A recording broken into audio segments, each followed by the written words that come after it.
नमस्कार, मी डॉक्टर शिवहरी वाघ, संचालक aspire education institute, Chhatrapati Sambhajinagar. विद्यार्थी मित्रांनो, BAMSची काउन्सिलिंग कधी सुरू होईल हा विद्यार्थी पालकांच्या मनामध्ये पडलेला फार मोठा प्रश्न आहे. कारण मेडिकलची तयारी करणाऱ्या बऱ्याचशा विद्यार्थ्यांचं टार्गेट MBBS मिळालं नाही तर BAMSचं असतं आणि अर्थात त्यामुळं बरेचसे विद्यार्थी BAMSची काउन्सिलिंग प्रक्रिया कधी सुरू होईल, त्यासोबतच महाराष्ट्राचं रजिस्ट्रेशन केव्हा सुरू होईल याच्या आतुरतेनं वाट पाहत आहेत.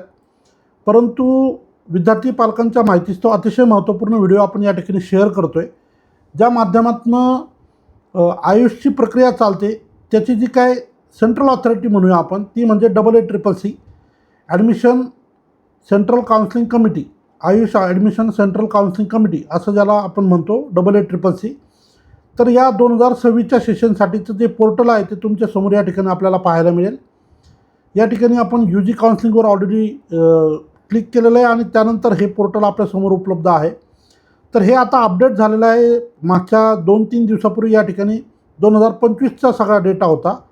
आता नव्यानं जे पोर्टल आहे तर त्या ठिकाणी जे इतर ज्या गाईडलाईन आहे 2026च्या संदर्भानं त्या शॉर्टमध्ये या ठिकाणी दिलेल्या आहेत. परंतु अजूनही ऑफिशियली त्याचं जे काय शेड्यूल असतं किंवा वेळापत्रक असतं ते जाहीर झालेलं नाही आहे. जसंही हे शेड्यूल पब्लिश होतं याला अनुसरून की याला विचारात घेऊन त्या राज्याचं शेड्यूल जे येते BAMSचं त्या ठिकाणी प्रिपेअर केलं जातं त्या स्टेट ऑथॉरिटीकडनं आणि मग त्यानुसार पुढची प्रक्रिया त्या ठिकाणी राबवली जाते. सो आता सध्या या पोर्टलवर काय दिसतंय तर कमिंग सून म्हणून लेटेस्ट जे आहे अपडेट ते कमिंग सून म्हणून आपल्याला या ठिकाणी पाहायला मिळत आहेत. 2026साठी जो ऑल इंडिया गव्हर्मेंट BAMS कॉलेजचा ऑल इंडिया 15% कोटा असेल, एडेड कॉलेजचा 15% कोटा असेल, याशिवाय सेंट्रल युनिव्हर्सिटीज, डीम्ड युनिव्हर्सिटीचा 100% कोटा, या सगळ्या ॲडमिशन्स ह्या AACCCच्या माध्यमातून त्या ठिकाणी पार पाडल्या जातात. त्यामुळं ज्या विद्यार्थ्यांना भविष्यात येणाऱ्या काळामध्ये डीम्ड युनिव्हर्सिटीला पार्टिसिपेट करायचं असेल तर अशा विद्यार्थ्यांना AACCCचं रजिस्ट्रेशन करावं लागतं आणि ज्या विद्यार्थ्यांना त्या राज्याच्या प्रक्रियेत जायचं असेल तर त्या स्टेटमध्ये त्यांना रजिस्ट्रेशन करून त्या प्रक्रियेमध्ये भाग घेता येतो. तुर्तास AACCCच्या माध्यमातून पोर्टल अपडेट झालेलं आहे. लवकरच शेड्यूल येणं अपेक्षित आहे.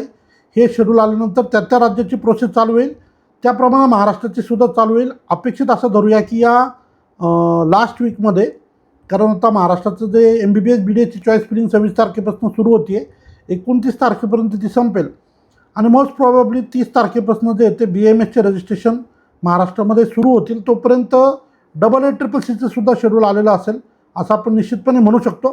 त्याच्यामागे कारण आहे, कारण ऑलरेडी MCCच्या वतीनं म्हणजे जी काय ऑल इंडियाची प्रोसेस होते ते MCCच्या वतीनं ऑलरेडी जे तर पहिला राऊंड त्या ठिकाणी पब्लिश झालेला आहे. फायनल मेरिट लिस्ट आलेली नाही आहे, सिलेक्शन लिस्ट ती आज आपल्याला अपेक्षित आहे.